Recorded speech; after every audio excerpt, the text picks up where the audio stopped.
Welcome, everyone. Welcome to the Stallone Podcast Network. Oh, I got to mute myself in the background so I know it's working. One sec, guys. That's a good sign. There we go. Okay. As normal, it's a tip-top operation here. Well, yeah, I do apologize. So welcome to the Stallone Podcast Network. I am one of the three hosts of this Stallone Podcast Network. I run Going the Distance, the Rocky series, and now Creed podcast. My name is Doug Greenberg. I'm one of the hosts of Rocky Minute, where we break down the Rocky movies 1 minute at a time. People want to know, Doug, what's going on with season 3? Give us the update. Oh, man. We're getting there, I swear. He caught whatever the Slycast has. Yeah. We're suffering from the same illness. No new episoditis. I'm Craig from the Slycast. Once every leap year, we release a new episode. You can next expect to hear Assassins as we travel year by year through Stallone's career. Between all three of our shows, you get like a complete look at the career of Stallone. I mean, you don't need the pop, Ryan. I mean, everybody loves your show. But what you're doing with, the Rocky series and now the Creed series is, I don't think anybody else has ever done what you guys have done in terms of the microscopic look at a movie. There's plenty of Rocky 5 episodes out there on the internet for people to listen to from a podcast, but there's not a whole season devoted to Rocky 5. I think it's really cool what you're doing. I'm glad you decided to proceed and do the Creed movies. Thank you for that. It's very kind of you. I'm excited, guys. This is our Nighthawks coverage.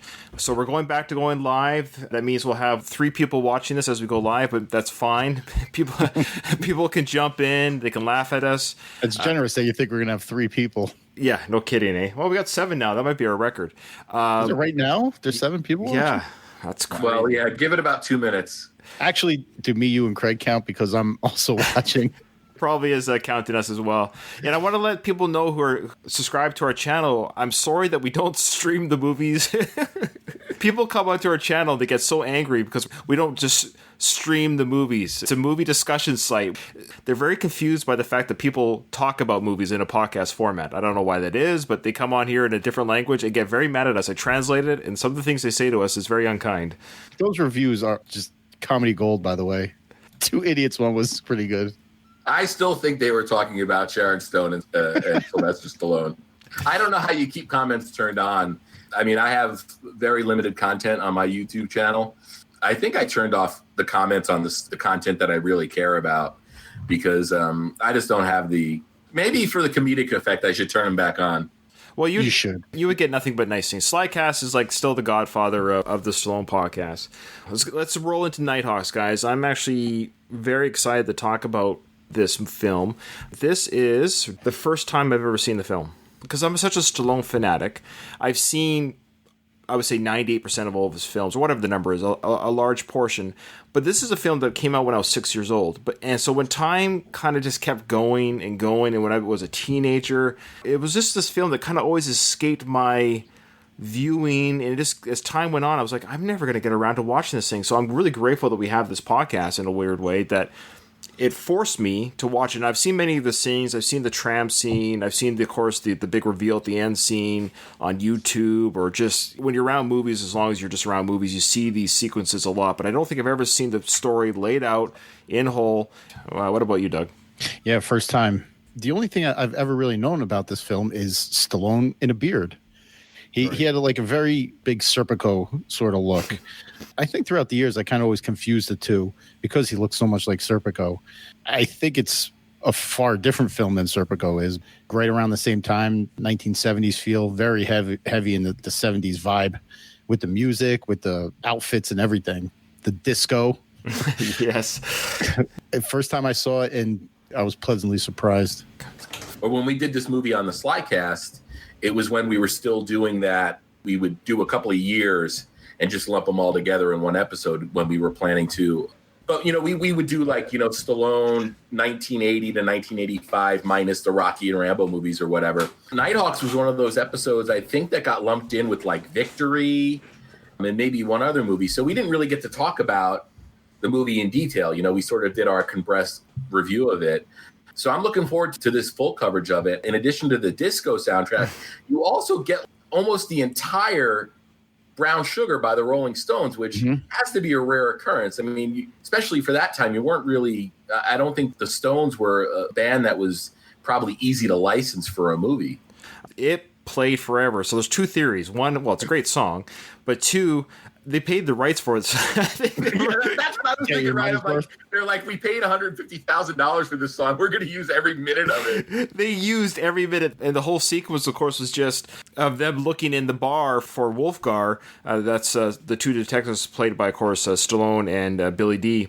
And they're just looking around this club. It's like, how long can we drag looking for this guy in the club sequence? But yeah, it was a fun sequence, and it was a great, of course, it's a great song. The score, it's kind of a unique score. And I guess at the time it was kind of gimmicky to bring in like a rock guy to do the music for your movie. But this score was done by Keith Emerson, which is kind of a big deal. Well, he was in Emerson, Lake and Palmer, ELP, which was a big prog rock band in the 70s. You know, he had a multi-decade career in music. He took his life within the last 2 or 3 years, I believe. 2016. I did like it. It was like a rockin' soundtrack. It had funky bass, jazz mixture, rock. It was a mixture of everything.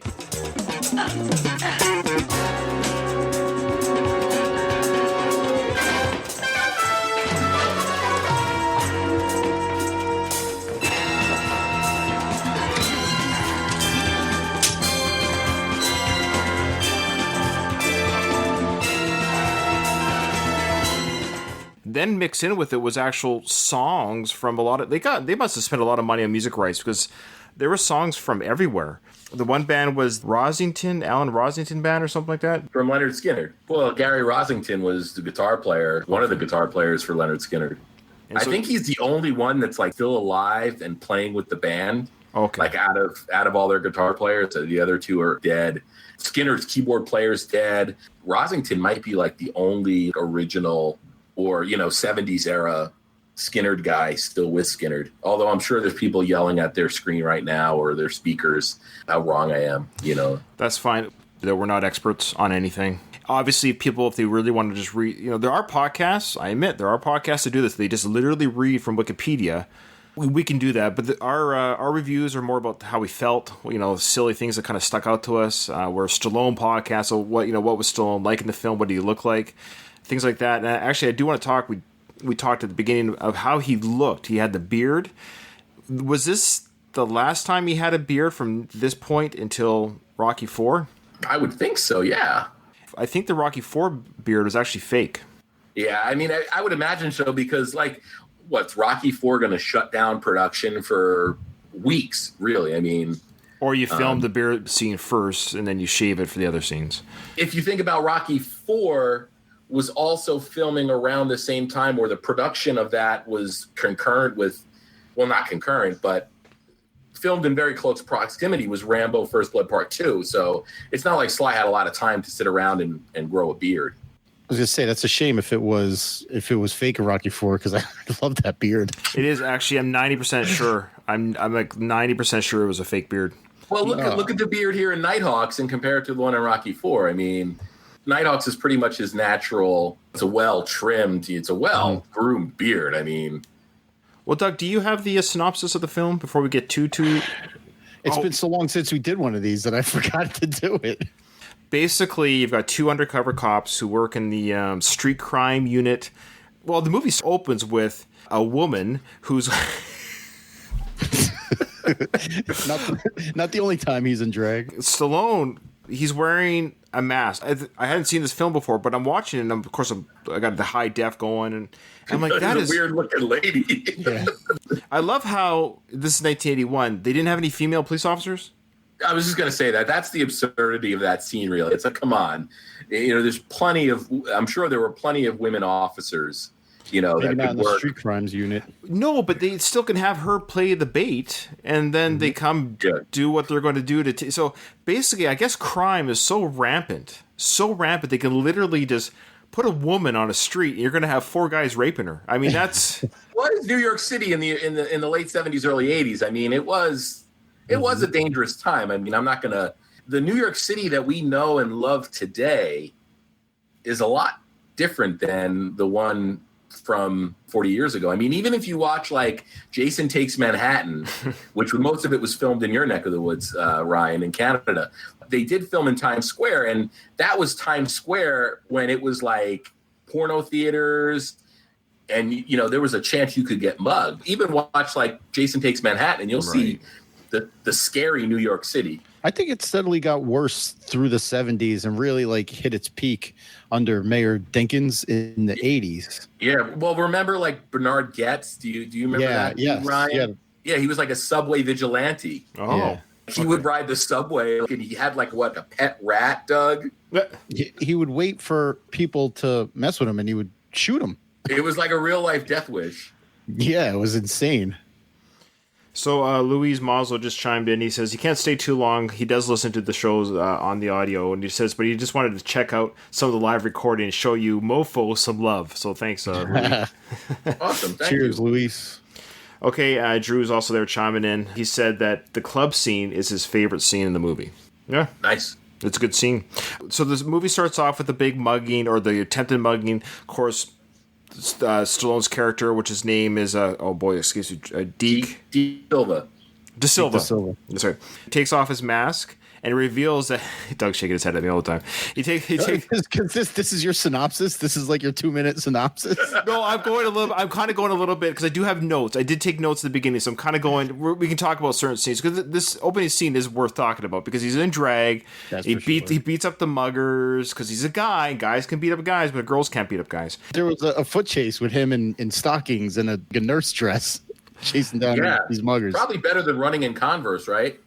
You would think so. Those orthopedic. But that guy he's chasing, I believe that was famous stunt guy named Tommy Rose, who probably seen in like a million movies in the 80s.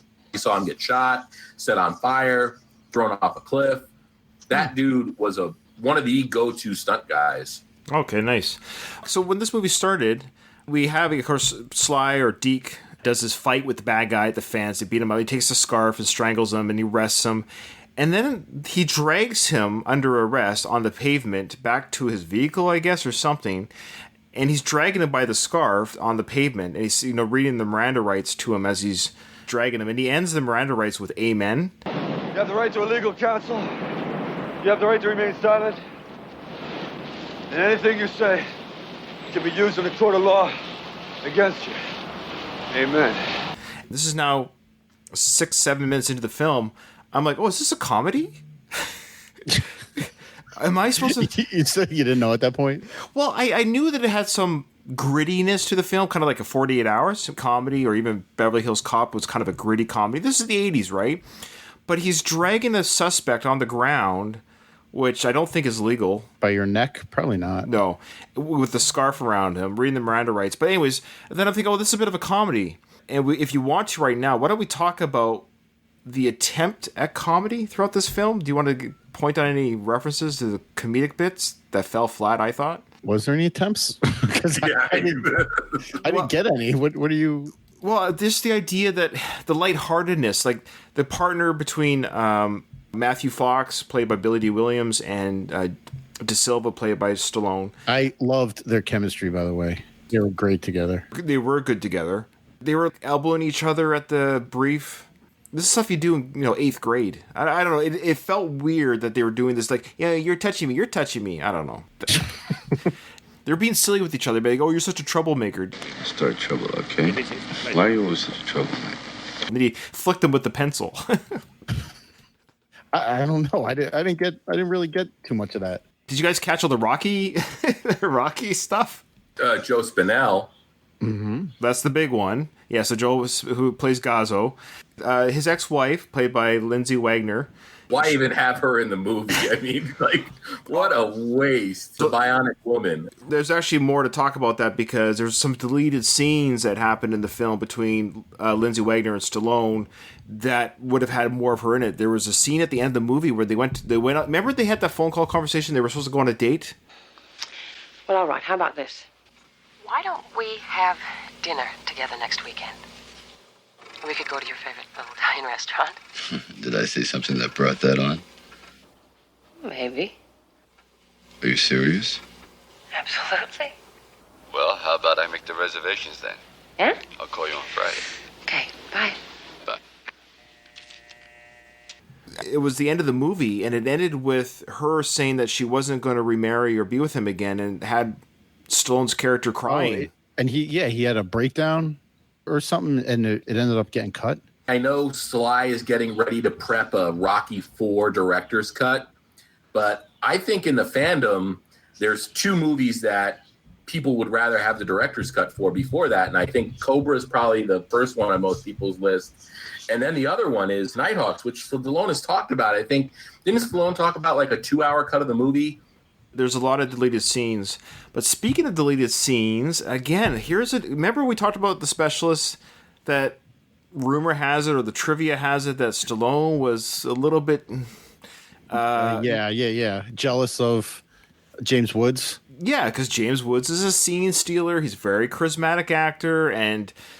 I mean, we love Sly. We love him, but you can have a favorite band. It doesn't mean they're the best musicians in the world. And it kind of bugged me to hear this, that even this early in his career, I mean, yeah, he had Rocky, and Rocky 2 was out at this point too, right? Yes.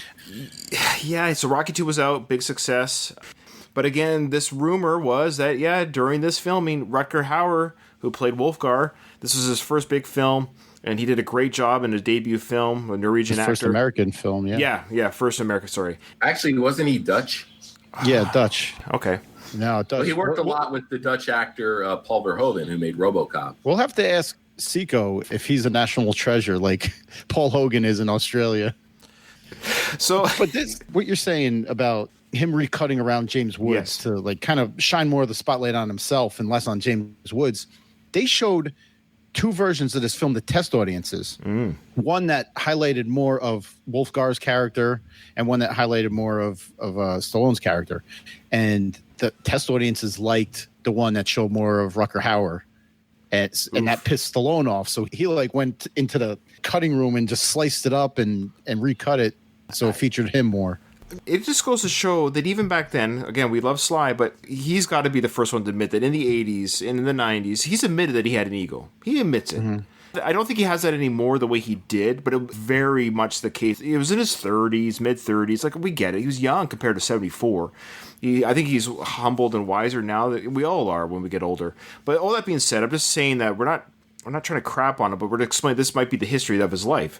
How is it that the studio allowed that? I mean, is that normal for actors to meddle with editing that much? It all depends probably on the contract he had. He might have had a clause in his contract that he had a say in the final cut or something like that. He took over production of the film after they fired the first director. Well, that director, he wasn't an active working director. He had a proximity to John G. Avildsen. He played the ring announcer in the first two Karate Kid movies. And he did I think a documentary and a Steve Guttenberg movie. He did Hard to Kill with Steven Seagal as well. He was the replacement director, the guy that they fired the first time. I don't know what the guy's name was. Yeah, I forget his name too. He was a Disney Channel worker or something, or Disney film worker. He wasn't able to show up, and so Stallone directed the first day of filming, and that whole subway scene, I guess, was done in one day because Stallone directed it. The subway scene where they're chasing him on the train or down the abandoned tunnels? I don't know, one or the other. That was all part of the same sequence anyway, the same foot chase. And then, of course, the Directors Guild got really, they were very strict about that. Well, the studio made a plea to the Directors Guild and they allowed it. I actually think that the movie benefits from having less Wolfgar. And he's the villain. Anytime that you limit the villain's exposure, it makes them more powerful of a villain. Like the shark in Jaws. Exactly. Yeah. Maybe give him some benefit of the doubt. The guy's a creator. He is a creator. Yeah, there might have been a part of it Rutger Hauer is stealing the show, but it's not his show. It's not called Wolfgar. It's called Nighthawks. And Nighthawks refers to the cops that work the street crime unit at night. They go out there and they take care of the crime at night. And so it is based, or it's about the guys that work the night shift. Interesting to note that Stallone did not write this movie as well, or co-write it. So that's probably him exerting himself in post a little bit too. We're so used to Stallone being involved in the scripts of his movies. Even if it's like the Creed movies where every Rocky scene Stallone wrote every bit of dialogue for. But this movie, he doesn't have any credit from a writing perspective. Well, we're talking about Rocky-isms, though. One of the first things I caught, this happened near the beginning of the film, and I was like, oh, I wonder if we're going to get more of these, and we do. So one of the first things we get is his ex-wife, her name's Irene, played by Lindsay Wagner. People grow, Deke, and I don't understand why you can't get transferred off the streets. I don't understand why you have to do these insane kind of things. Why the hell can't you change? I did. I almost expect her to say, everybody else does. That is a common phrase, but there's two films, like only 4 years apart, where the question is asked to the main character, played by Stallone, why can't you change? Then his character made these weird little sounds to his... did you catch that when he's like rubbing her face? He's like, come on, kiss me. Yeah.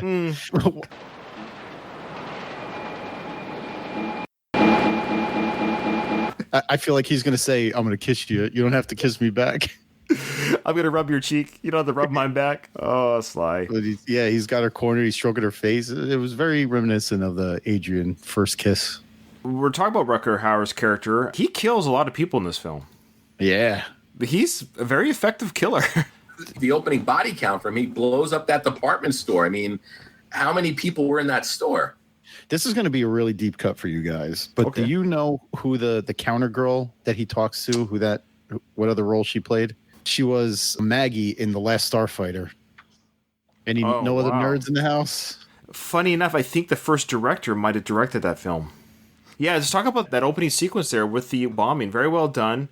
Shows you how ruthless this guy is. But did we get what organization or what his message is as a terrorist? What it is that he's trying to... Like, if he got his end game, what his end game is? He was part of some bigger movement, but they kind of wrote him off after...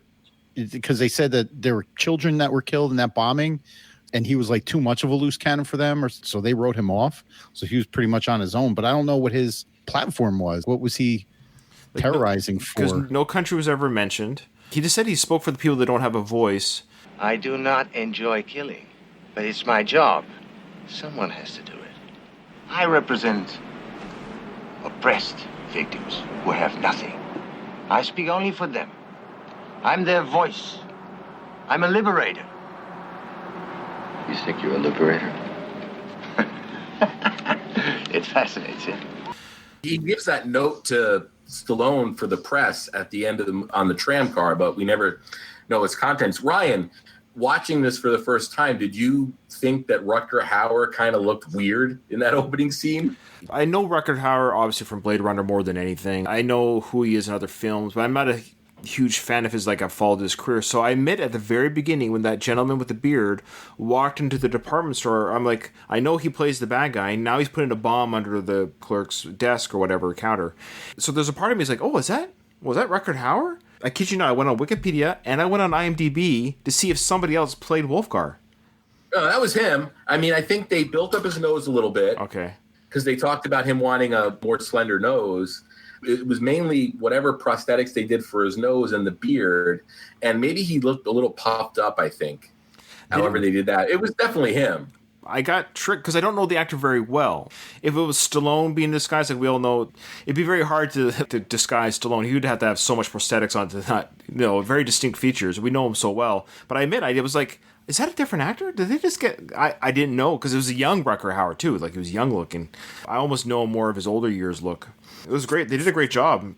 For the record, Gary Nelson was fired, the first director. The director of Last Starfighter was Dick Castle. I wonder what the connection was. I did some sort of connection. It might have been a soundtrack producer or something because I came up in my IMDb wormhole.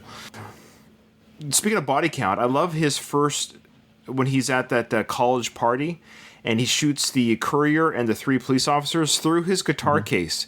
Do you think he would have been able to pull off the kills without the guitar case, or was that just a fun little... Yeah. If they had seen him holding a gun, they probably would have approached him differently. No, they ran up the stairs, and they had 2 seconds, and he laid them. Like, what I loved about that, there was no standoff or anything. He literally they ran up the stairs, and they looked up, and they got mowed down in a very bloody fashion, too. There was a comment here by Drew. He wants us to answer this question. Better partner for Sly, Billy D. Williams in Nighthawks or Kurt Russell in Tango and Cash? This is going to be controversial because I'm a huge Kurt Russell fan. If I had a list, 5 actors that I'll watch any movie they do, Kurt Russell's probably on that list, hands down. His performance and his chemistry with Stallone in Tango and Cash is awesome. But I got to say that there's the scene where Billy D convinces Deke to take the assignment. Look, he's asking us to commit ourselves to stopping a terrorist who's capable of wiping out hundreds of people in one shot, just like that. All right, now, you're one of the best. He's looking at you as one of the best, and you can't back off now. You gotta stay with it. Think about it, okay? It's up to you. That scene is a phenomenal scene. I think Billy D acts it wonderfully, and I think Stallone's performance in that scene is great. And it was just watching Billy D work with Stallone in that scene.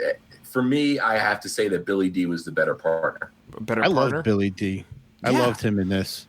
I wonder if there was more of this part of him too, because at that drug bust, he really went off on that one drug dealer that had the kid inside the house, and like you really believed that he was going to blow that guy's head off right there. I wonder if there could have been more about like why that hit him so hard. What was his involvement? Because I was like, why does he act like he knows this guy? There were other cops that they paid off. So it seemed like the drug dealer was, I already paid off you guys. Like, why are you? Okay. All right. Maybe we'll find out in the reboot that's going to be on the Peacock Network streaming service. I think that'd be great because it's going to be a Balboa production. It's his first TV production. That's kind of cool. Now, do they have Peacock up in Canada or? Actually, no, you can't. Because I know CBS All Access is not available in Canada. So I assume NBC is the same. But a lot of those shows are all access. This is totally tangent. But like, for example, Picard. Yeah, it's on Netflix in Canada, right? It's on our Crave. It's called Crave TV, but it's the same thing. Yeah, it's Discovery as well. Yes, we get it. Yeah, that's the thing. We get everything that's available on our own paid services here. They just Where do you get Lower Decks? I haven't seen it yet, so I don't know. I'll let you know. Hey, no, I owe you an apology because I'm looking through my notes here, and there was in the briefing, Fox gets De Silva with a hand buzzer, like one of those old fashioned. Yes, that's right. They're poking each other with their elbows. The hand buzzer gag. Yeah, okay. You're right. All right. I apologize. Anyways, when did 48 Hours come out? 82 or 83? Okay. Let's find out. Yeah, it had to be, well, it was before Beverly Hills Cop, which was 84. Okay. Yeah, 1982. So the surgeon that reconstructed Wolfgar's face, just so you know, he doesn't work on Sundays usually. It's the Lord's Day. That is the last Sunday he ever worked because he got killed too. On the Lord's Day. Well, this whole plastic surgery thing, he did the surgery like that day. There wasn't any kind of pre-op preparation they needed to do. Blood tests.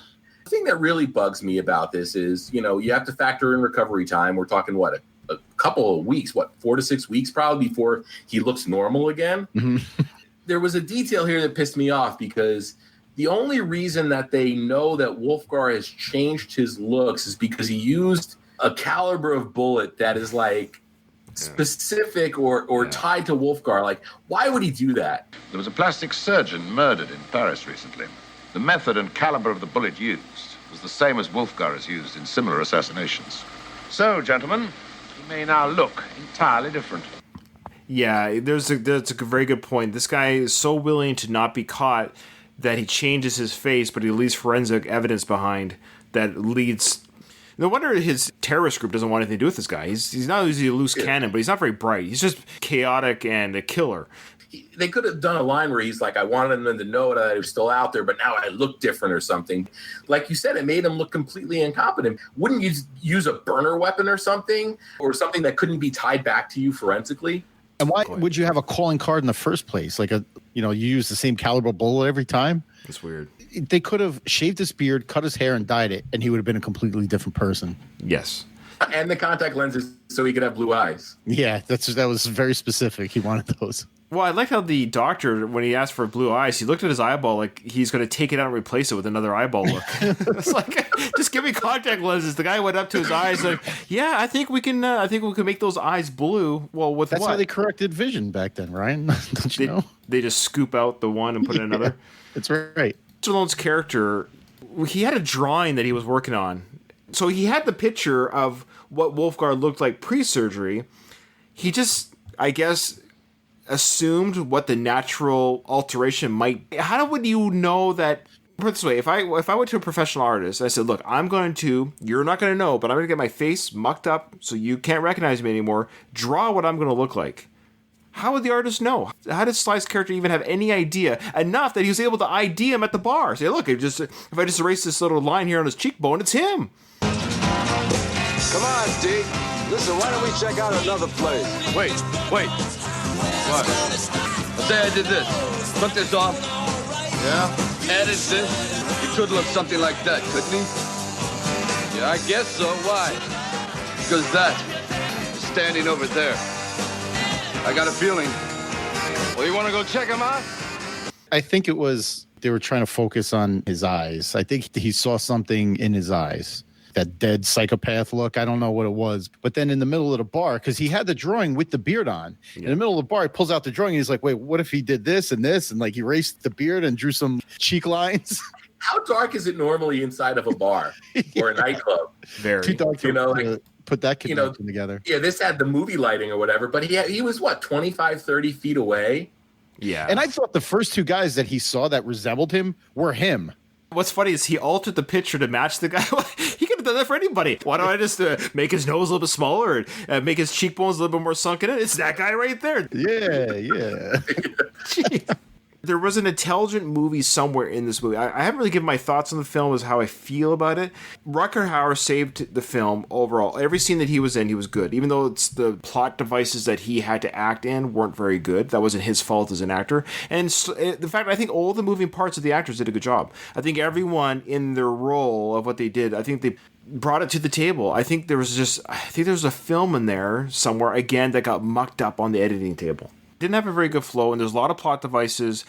I know it's 1981, but why did people in 1981 think that just by carrying a picture around, like there should have been a different way to identify him? And it's not that hard to come up with something. I think you and I, the three of us, sit us down for half an hour. I think we could come up with a better idea of how it is they identify him at the bar. Fine, they go to the haunts and hideouts this guy's at. That's fine. That makes sense. That's police work. But why are we going off a sketch of someone who thinks he might look this way? That doesn't make sense in the real world. Or not even throwing that they got your passport and they have your photo anyway. Like if they had, I guess they needed a photo, because was that the only known photo of him? His passport photo? That's the one they kept showing. So he had to change his look? I don't know. So I got my next Rocky reference if you guys want to hear it. They're at the police force and they're talking to Gazzo and they've been assigned to the anti-terrorist group from their street crime unit. And he says here, for 9 years I've been working decoy and now I'm being pulled off and I want to know what for. Look, come on, Manapo. For 9 years I've been working decoy, right? Now I'm pulled. I'd like to know what for.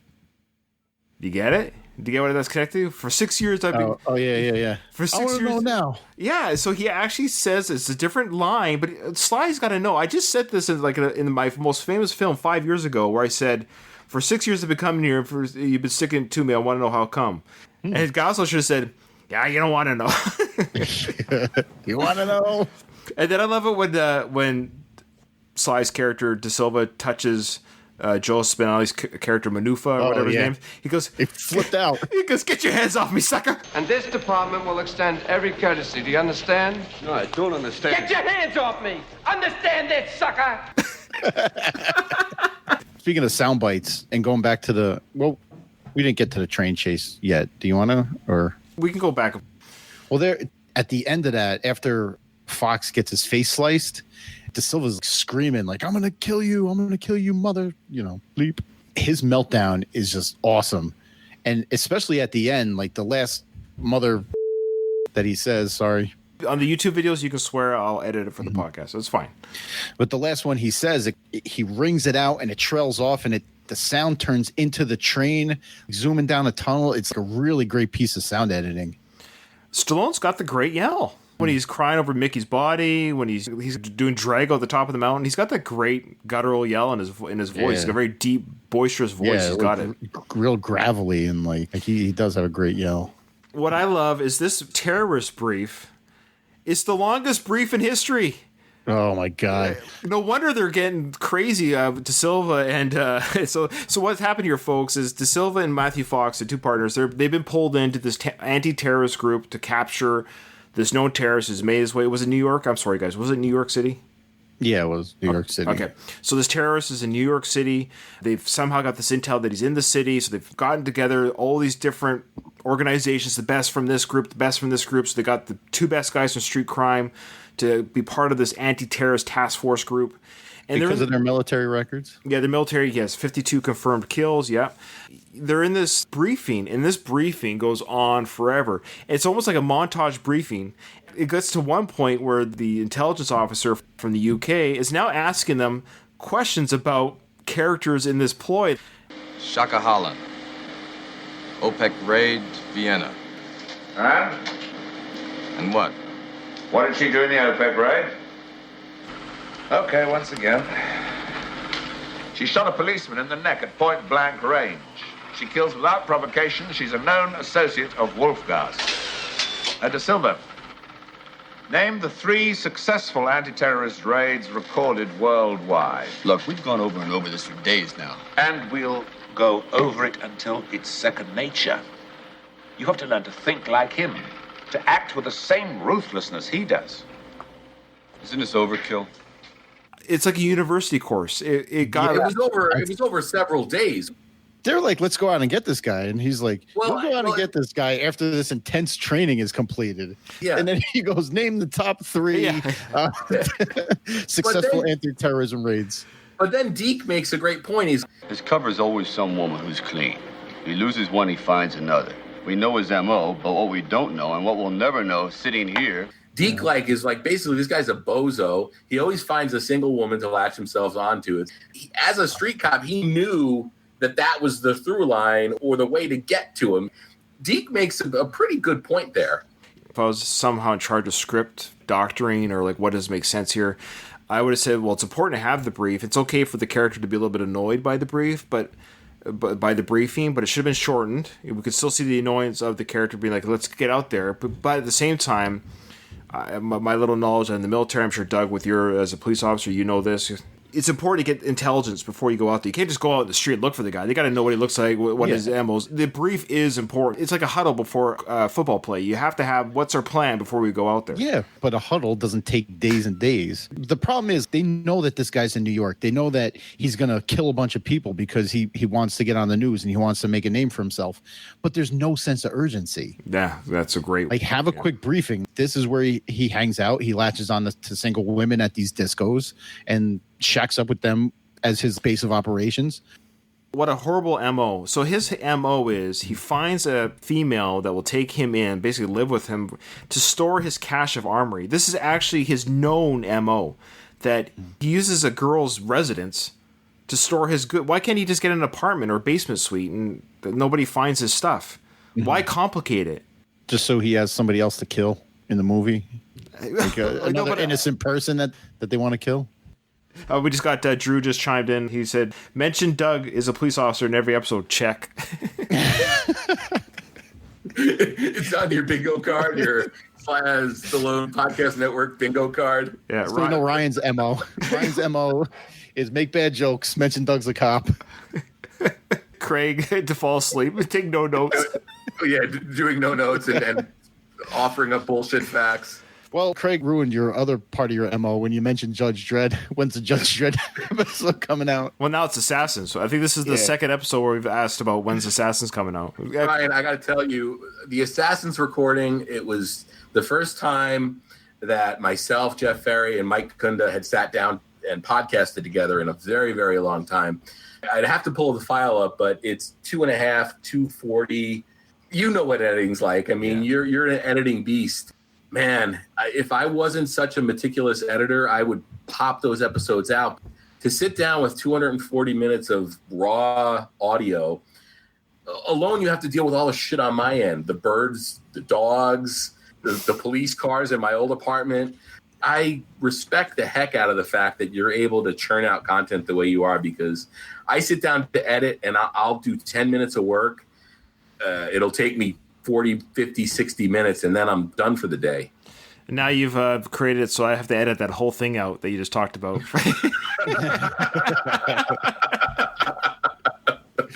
Let You give you a little clapboard. Yeah. Did you guys catch during the brief what his description of a terrorist is? His 3 things, what he likes? His pattern is that he immediately makes female contacts to establish safe housing for his armory. He also has a liking for fancy foods, expensive clothes, and the nightlife. So first is that he gets a female, store his armory at the house. He likes fancy foods, expensive clothes, and the high life. Sounds like you. Oh, I wear the same shirt. And my wife buys me new clothes because I refuse to buy things for myself. He sounds like your standard James Bond villain. That road case that he used that the girl finds in the closet, those things haven't changed the way they look in 40 years. When I go back to my job, whenever I finally go back after this pandemic, that road case is on a shelf in our office. And is he just walking through the streets of New York, swinging that thing around? She looked like she really struggled to pull it out. He had a couple of guns in there. What else was in there? Grenades. It's crazy. He had grenades in there. I like how they're all lined up in a row. It's nice. It's like very neatly laid out grenades. Nice. I like what she was saying to him, when they had their awkward little first date where she's mentioning that she's a flight attendant or a stewardess, that she's basically a flying waitress, and her name was Pam, and she works for Pan Am. And then she's all awkward and silly, but she goes, I like to dance. I felt so bad for her because I knew the kill was coming. But then she goes, what do you do for work? And he's like, well, I'm an international terrorist and a lady killer. You know, I never asked you what you do. Well, besides dance a lot, I fly for National. I'm Pam, fly me. That's an airline joke, sort of. Don't get me wrong, I don't actually fly the plane. I'm just a stewardess. Or flying waitress, as some people call us. But I'd really rather dance than do any of that. How about you? Me? Mm-hmm. I'm an international terrorist wanted by the police in half the countries of Europe. And I am a lady killer. Sure.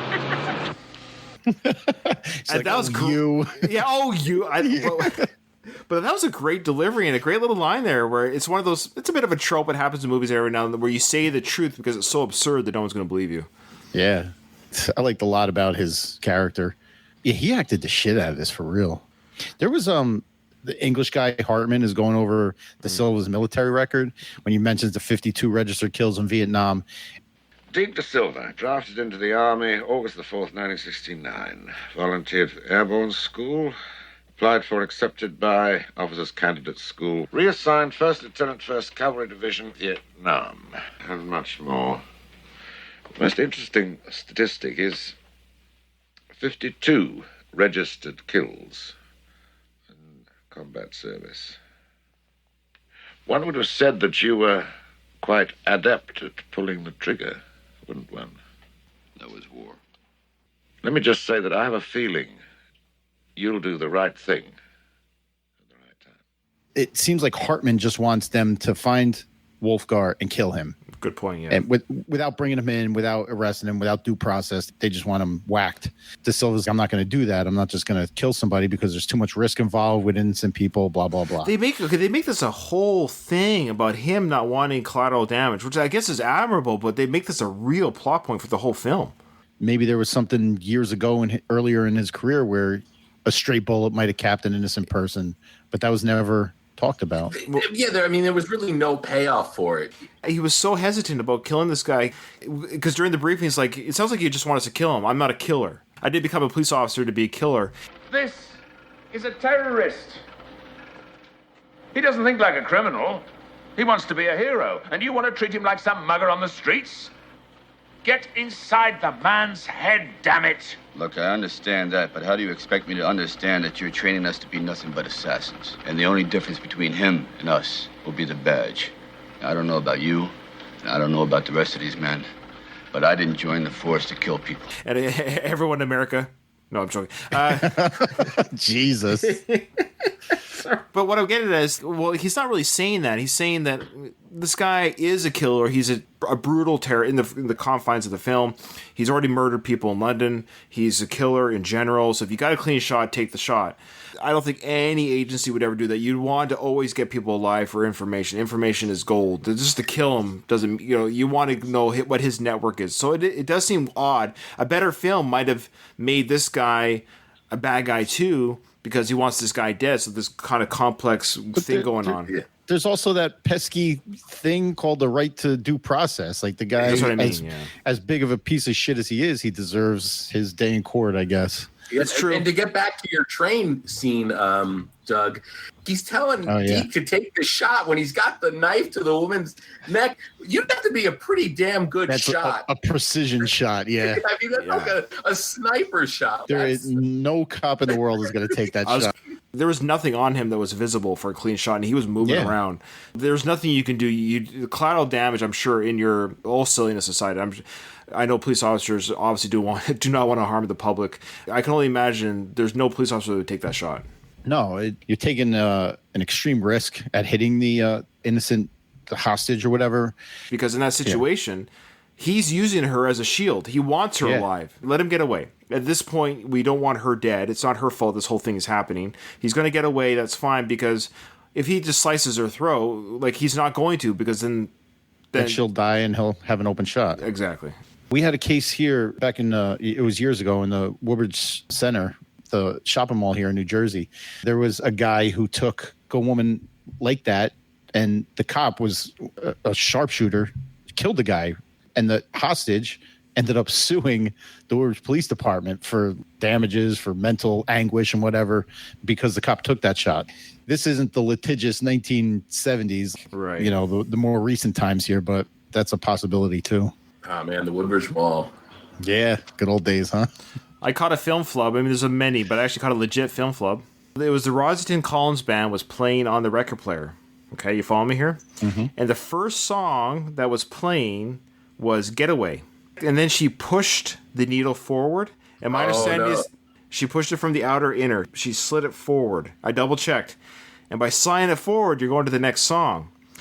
Well, the next song on the track listing is actually Opportunity. So they had it backwards. Wow. Now, do you know every pressing of that album? To answer your question, yes. You prove me wrong, and then we'll talk about it. That is a very, very deep pull, Ryan. Thank you. I'm impressed.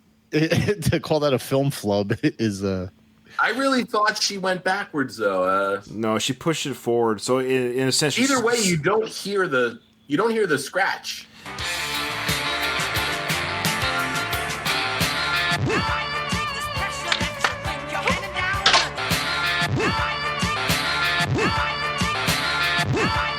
Did it very quickly, and she was able to land right on the beginning of the song. She knew that record well.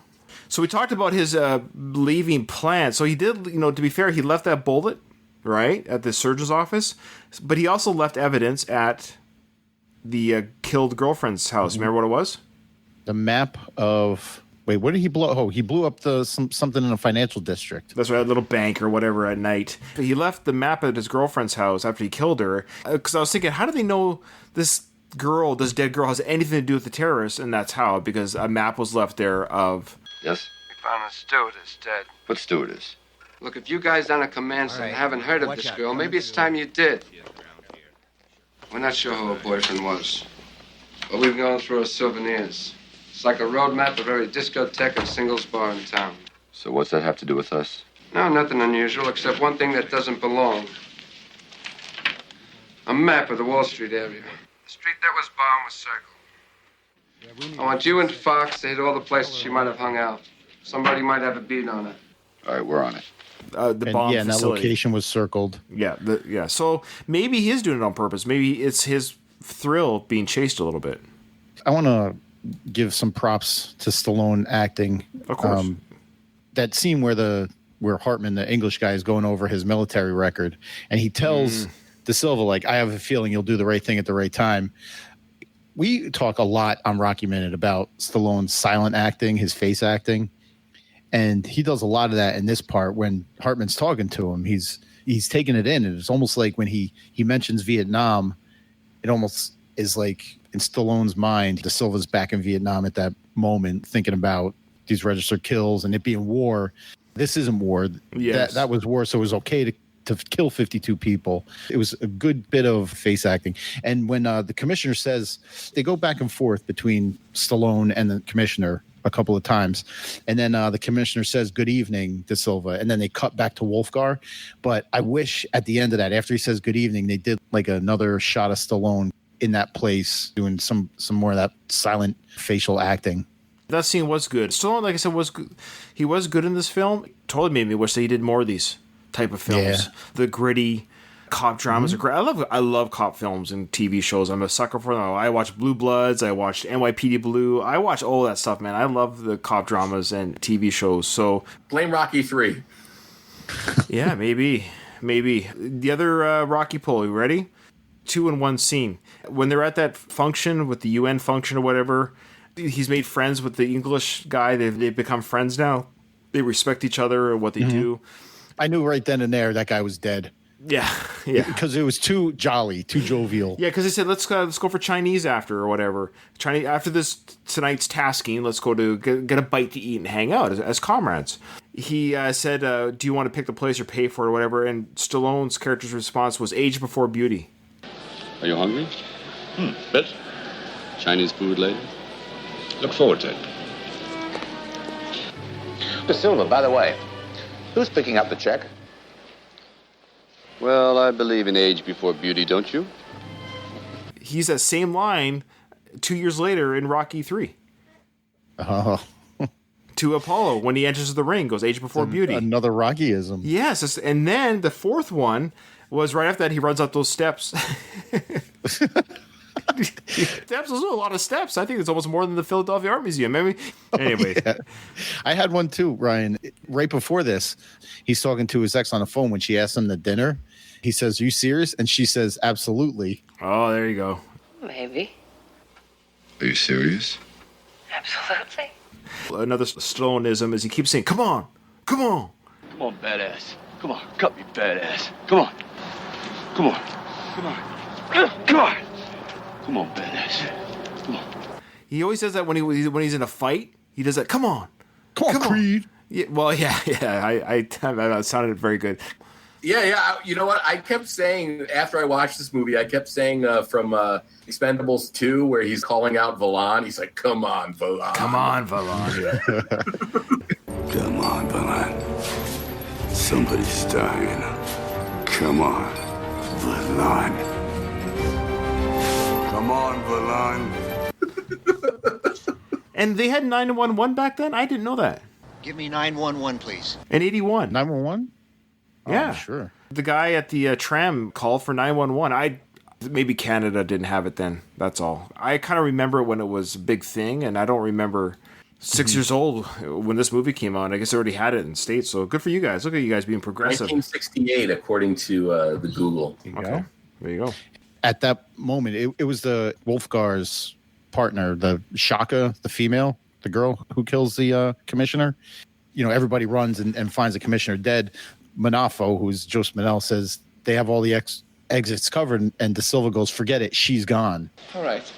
We got all the exits covered. Forget it. What do you mean, forget it? She's gone. Forget it. How did he know it was a female that killed him? Oh, yeah. Didn't Fox say it? I don't want to take away your point, but I think Billy D said that. Did he? Did he see? Yeah. Did he see her? Well, I don't know about that, but it was his line. Oh. Could have been a witness at the scene, probably described. Okay. You know, it was a woman.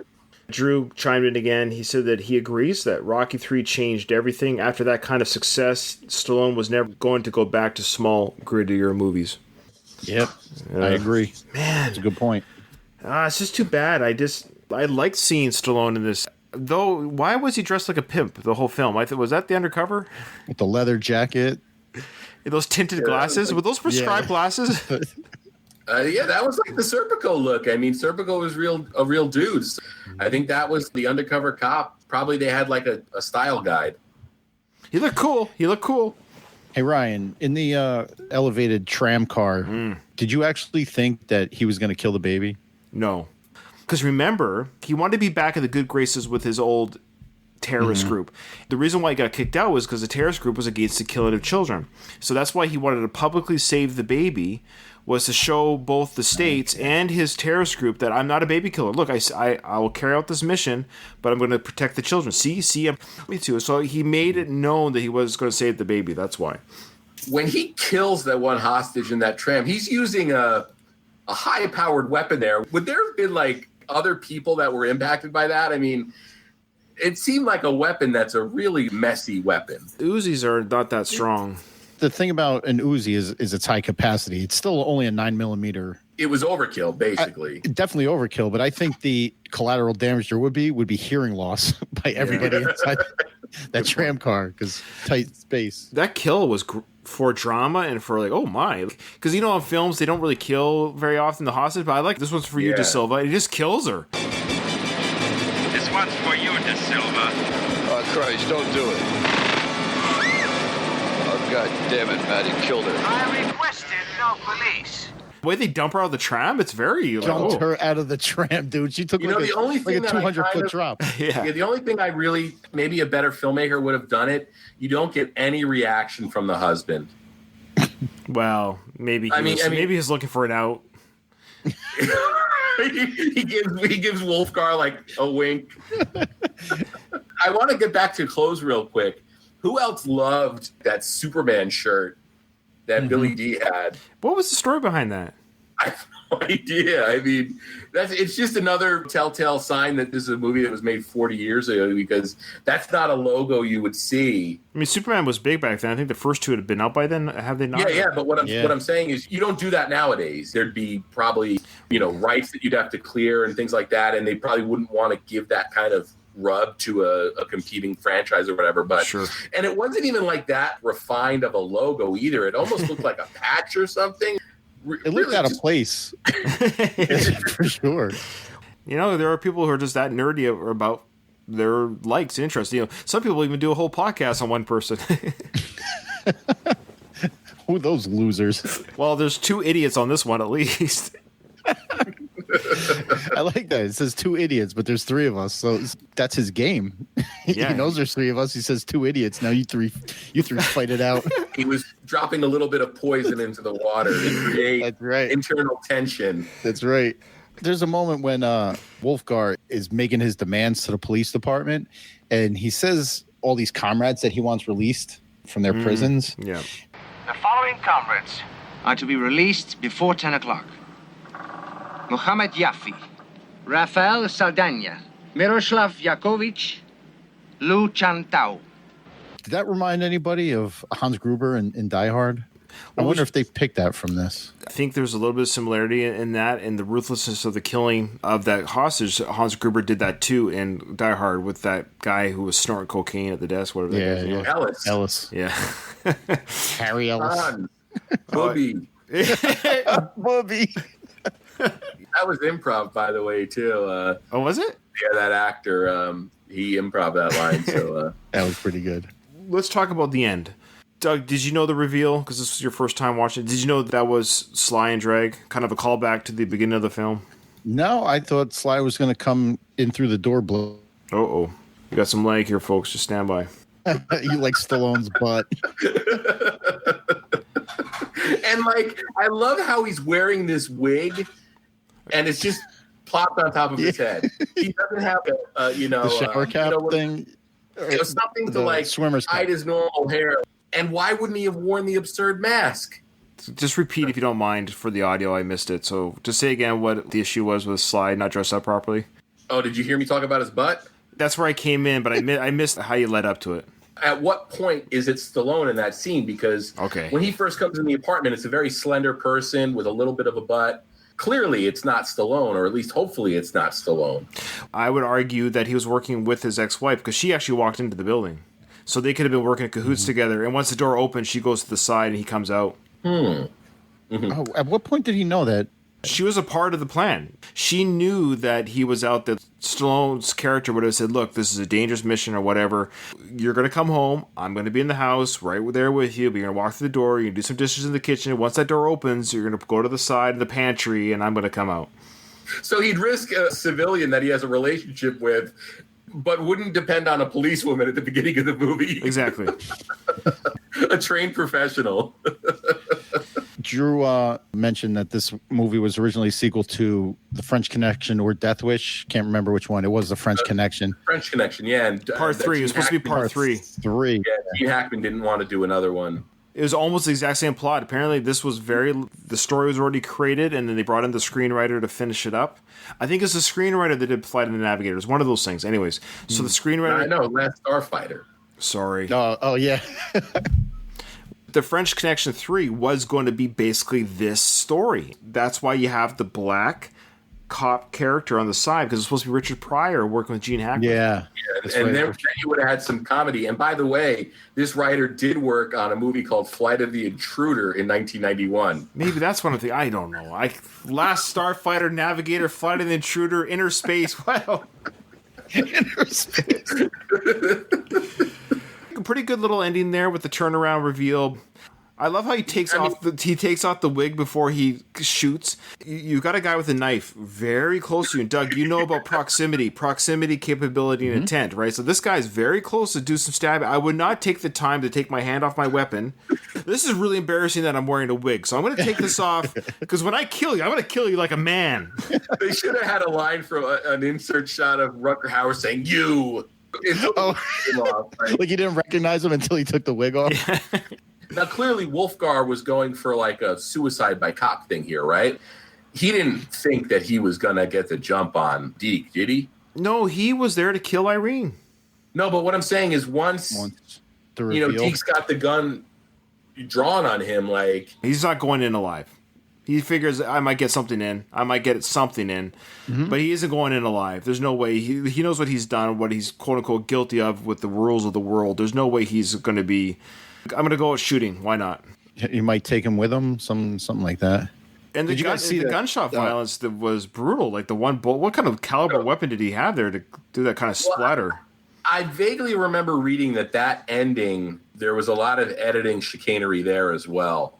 His death was supposed to be a lot more gory. He was supposed to get shot 5 times, including an exploding headshot. Oh, nice. That would have been awesome. Well, it was rated X originally. Yeah, it was, because of things like that. His death, this was the first scene that was shot. Oh, yeah, that's amazing. There was a lot of tension between him and Stallone on set. This wasn't Stallone's fault, but he was burnt by one of the squibs that went off. Oh. And then he wiped some fried chicken on his pants, right? He's talking about Lawrence of Flatbush and when Richard Gere. Yeah. My God. Did Stallone really start that rumor about the dribble? I put that movie out of my head. If you haven't already, go back and listen to our Lords of Flatbush review. Oh, boy. I'm sure from an on-set perspective, you don't want that kind of thing, but when you have your hero and your villain having some real-life tension, I think ultimately that translates into the film. Sure. One part that was Stallone's fault, I guess, was they yanked the harness back too hard that Hauer was wearing, and that was supposedly at Stallone's direction. Yank him harder. Really? Yeah, we do have to give some props to Sly here. He did that. Speaking of harnesses, he did that stunt on the tram. Oh, yeah. I mean, it might not look impressive, but you're 200 plus feet in the air. You're over the Hudson River. East River. It rhymes, the river expert of Manhattan. It was winter, from what I understand, so you're dealing with really cold water. That's an impressive stunt that he did. It is. He did another one that less impressive, but impressive in itself, is jumping onto the back of the moving subway. Yeah, that's cool. And kicking out that window. And he wanted real glass. The movie. Stallone, just calm down. It's a movie. You don't have to prove your manhood on every beat. To his credit, he keeps saying that he's terrified of heights, but he keeps doing films where he's cliffhanger and this tram. So yeah, he did this. It was 230 feet in the air, legit, and that's why they made sure they got a lot of shots. There's some good shots of the helicopter right next to the tram. That was very close to that tram. In fact, when the tram does the stop in the film, it goes back and forth pretty good with people inside of it. I'm afraid of heights, legitimately, and this was actually a well-filmed, very stressful scene. I think the tram, the last act of the film with the tram sequence, with the bus sequence, with the going to Irene's apartment, all that was really well done. It was really well filmed and good tension. But yes, Stallone said that he was told to have a Gerber knife on him. In case he fell into the river, he could cut the harness off before he got dragged. Yeah, and he said that it's ridiculous that he even thinks that. He says now, looking back, they were taking advantage of him. He says it's ridiculous that he would ever think that he would survive the fall, enough that he would have the wits in the freezing water and the fall and the cable around him, that he would cut the... Can you imagine if that did break? Then the last film that we'd ever have of Sly would be an unfinished Nighthawks film. That's weird. Not to take anything away from what he did, but if you guys watch do you guys watch the Impractical Jokers? Mm-hmm.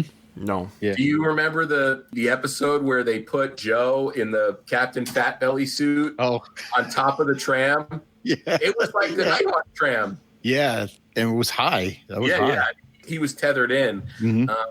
I'll have to send you the clip, Ryan. Okay, please do. Drew has a question here for us. He asked us, is this Stallone's best movie set in New York? Is it between that and Lords of Flatbush? I think so. So then, yes. What other New York films does he have? Death Race 2000 starts in New York. Oh, man. I bet that gets your vote. Yeah. We're probably missing something obvious that, you know. Sure we are. Drew, help us out if there's other ones that you had in mind. What about Copland? I mean, that's... Oh, yeah. That was New Jersey. Is New Jersey... De Niro's character works in Manhattan. All the guys that live in New Jersey work in Manhattan. They're all New York cops. He did bring up Copland, Daylight. Oh, Daylight. Copland I would rank above Nighthawks just because Copland has a better script. Mm-hmm. In some ways, did Rambo and Rocky wreck Stallone's career?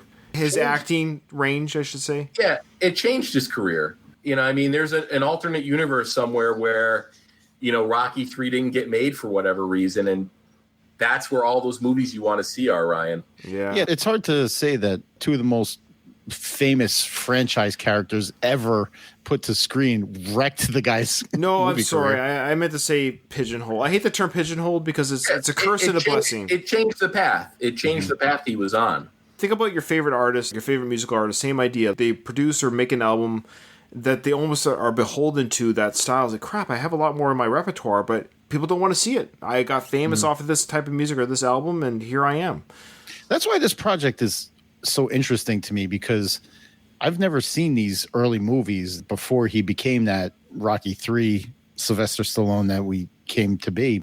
These early movies I'm having a lot of fun. I am too. This is a lot of fun to watch. Yeah, we've done a few. Yeah. Like, first time viewings have been Lords of Flatbush for me, Death Race 2000, and Nighthawks. Yeah, these early ones, I just because there's no streaming service growing up, I'd have to get it from Blockbuster. I just never did, you know. I never caught these on cable. So Nighthawks isn't the one you're grabbing for the weekend, committing yourself to. Ryan, that guy never got back to me. That's John Finkel, but he wrote a piece on this. He did. On how this could have been. He did get back to me? It's in our Twitter. He responded with the link.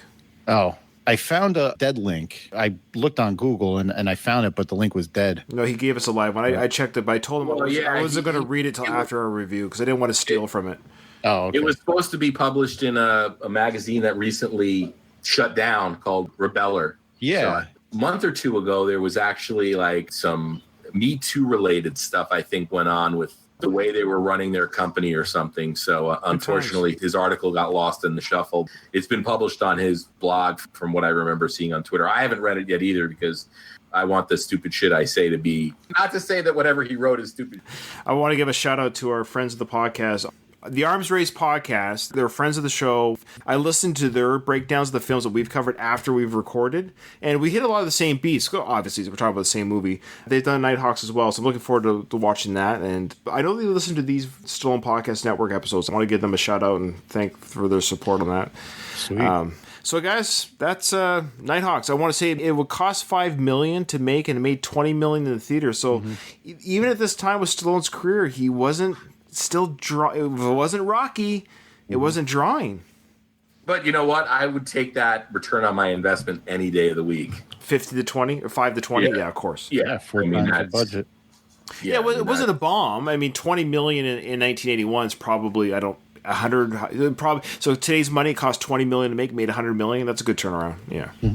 Yeah, exactly. I do want to talk about the other movies that we had on our slate. So Nighthawks won against Rhinestone and my pick, which was Animal Crackers. Is that the name of it, Doug? Yeah. Why did you pick that? Because I always pick the movie that loses. So you can't do it on that's purpose. become your thing. That's Craig's thing. So my strategy moving forward is I'm going to offer up a movie that's got no shot of winning. So you're the Ross Pro Yeah. I don't want to get my hopes up. I don't want to get excited. And you know what?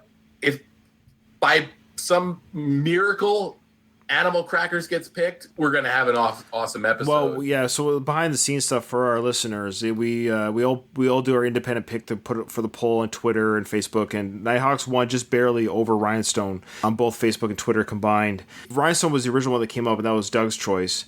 And mine was Nighthawks because I hadn't seen it, so selfishly I wanted it to win because I wanted to watch it. We knew that Rhinestone was a juggernaut because I think a lot of people want us to break down Rhinestone because of the things that it is. So we had to put up a film that was going to challenge Rhinestone, so Nighthawks was that film, and I'm surprised it won, actually. It was tight. I'm not, actually, because, again, I think Nighthawks is, outside of the Rocky and Rambo movies, I'd say it's probably held third or fourth in terms of how high of a regard Stallone fans rank it. Yeah, it is Well, highly I'm going to ranked. ask you guys, we had some problems with the story or whatever, but overall, what was your feelings of it?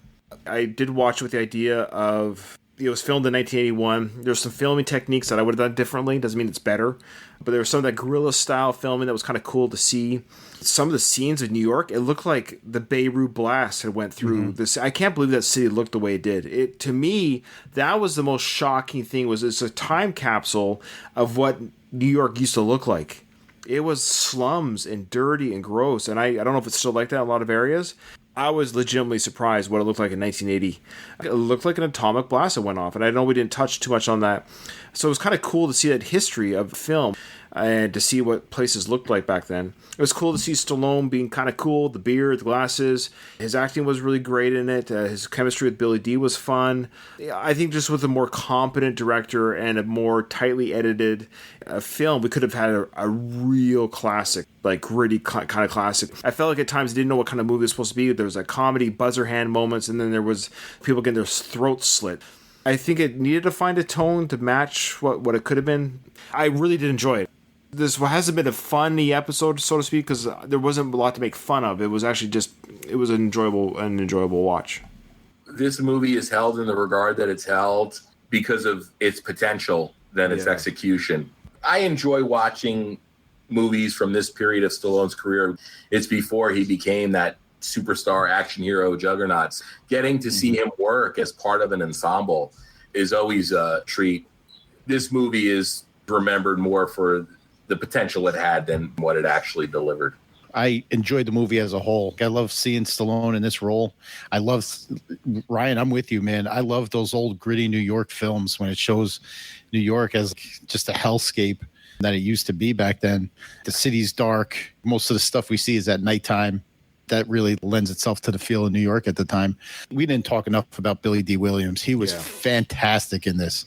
Agreed. And their chemistry together, like you said, Ryan, was great. And I probably would agree with Finkel guy, John Finkel, that it might have been a good buddy cop. It could have been Lethal Weapon before Lethal Weapon. It really could have been something. I don't know what beats were missed that prevented it from being the movie that it should have been. Even what we got, I enjoyed. I like it. Yeah. All right, well, guys, that's it. As always, it's a pleasure to talk with you guys. I know we got one review that came in on the feed because we share the feed now. So a couple of the iTunes reviews that come in now talk about us as podcasts. And guys, this is a point where you guys need to start contributing to that feed. I'm tired of carrying the entire weight of this. Your back hurts from carrying us. So this is kind of a funny. This is a 4-star review. This guy. 4 stars. 4 stars. The title is. It ends with an exclamation point, so it's good. It says some great content. Oh boy. He says, I love the roundtable discussion, so he'll like this episode. I think he likes it when we get together. So he's obviously listening to the feed. He goes, I love the roundtable discussions, and Rocky Minutes are cool. Oh, nice. However, he says, oh no. They just sort of he goes, the Rocky Minutes are cool, but they just sort of spam up the feed and make it difficult to find more meaningful content. Meaningful. He's having a hard time finding my show. No, I'm just joking. Anyways, I thought that was tables. He likes the round tables. So let me just explain for our listeners who are on the iTunes feed, because I think it's the iTunes one that's maybe the most confusing, because every other pod chaser or pod collector just does sequential order of like when you release an episode, it comes out when it comes out. Whereas iTunes, if you put down a certain season number, it will be that season and then, you know, the number. But other feeds don't do that, okay? We have 3 podcasts on one feed, so they're all labeled as such, Rocky Minute, and they have lots of episodes coming out because we're trying to get, like, we are spamming it, but what we're doing is we're trying to get them all out as quick as we can so Doug can start rolling out Rocky Minute Season 3, which is Rocky 3. Craig has a Slycast, and it's labeled as such, and then mine is Going the Distance, and we're covering the Creed films now. So we appreciate your patience while we catch up to what will eventually be in a few months' time. Let's say 3 to 5 months' time, it will eventually be a steady, easy to understand rotation of where Rocky Minute will basically be Monday to Friday in that block, you know, Monday, Wednesday, Friday. Going the Distance will be Saturdays, and Craig will have the Sunday block for his show whenever that comes out. I appreciate people's patience. That's eventually how it's going to be. So Monday, Wednesday, Friday, Rocky Minute, Saturday, Going the Distance, Sunday, Slycast. I think it's great. I think most people kind of understand that most people who listen to one listen to all of them. There's very few people like, screw Going the Distance, I'm only listening to Slycast, which I understand that people do that, and that's fine. I think that from most of the feedback we've been given, everyone's enjoying everything on one feed. Yeah. I do want to take a minute to thank this gentleman for their review because Absolutely. As podcasters, reviews are so hard to get. So you either need somebody to really hate your show or really love your show, it seems, to get a review. That's and the fact that this guy took him, some time out of his day to go to whatever site he went to, iTunes, I think, and write up a review and hit submit. I do a bunch of other shows that nobody listens to where you get no response, you get no reviews, and you really have no idea whether or not people are enjoying your show or not. So it seems like we get a lot of traffic, or at least a lot of reviews generated, and I think that speaks to the content. It does help. You just took the time. That does help. We appreciate it. I want to thank the guy for kind words about Rocky Minute being pretty cool. Any positive feedback is good for me. I understand that it does seem like you're getting a big dose of Rocky Minute at once. Like Ryan said, it's not going to be forever. It's just maybe getting some new listeners. And, the listeners might check out an episode here and there and not listen to the entire run. I mean, taking on an entire movie, doing one episode for 1 minute of screen time is quite the endeavor. Thank you for being patient, and we got much better things ahead. Awesome.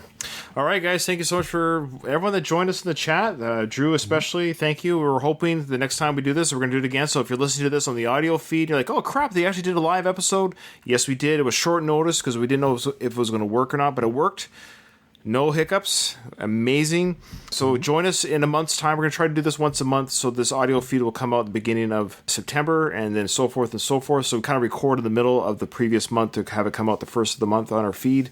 Thank you, Ryan. As always, you did an excellent job sort of steering the ship. Thanks, guys. You guys know how I love getting together with you guys and chatting it up. So this is just easy peasy for me. All right, guys. Thanks, guys. Thanks, everyone, for watching. And you two don't hang up.